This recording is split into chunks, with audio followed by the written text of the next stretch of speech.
Suriyaning Latakiya shahriga minomyot orqali hujum qilindi. Voqeadan 20 dan ortiq kishi halok bo'lgan. Hukumat vakillarining so'zlariga ko'ra, hujum qaysi terrorchilar guruhi tomonidan amalga oshirilgani hozircha noma'lum. Mahalliy matbuot manbalarining ma'lumotiga ko'ra, 2 snaryad shaharga yaqin joylashgan talabalar shaharchasiga tushgan. Mazkur hudud Suriyadagi qurolli to'qnashuvlar bo'layotgan joylarga nisbatan tinch bo'lgan. Bu joy hukumat tomonidan nazorat qilinib, otishuv va portlashlar kam bo'lgan. Hozirda hujum bo'yicha tekshiruv ishlari davom etmoqda.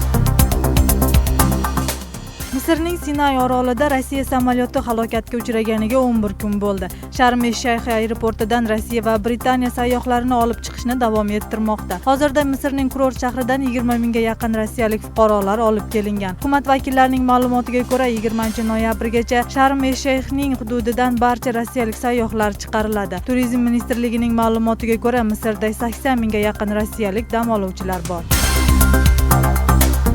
Dunyo bo'yicha kam uchraydigan qizg'ish rangli brilliant Jenevadagi kimoshdi savdosida eng qimmat bahoda sotildi. Nomini oshkor qilmagan xitoylik fuqaro qimmatbaho toshga 28 million dollar taklif qildi. Natijada qizg'ish rangli brilliant Xitoyga ketdi. Christie savdo uyida so'nggi 200 yil oralig'ida faqat 3 dona qizg'ish brilliant sotilgan. Ularning hammasi 10 karatdan ortiq bo'lgan.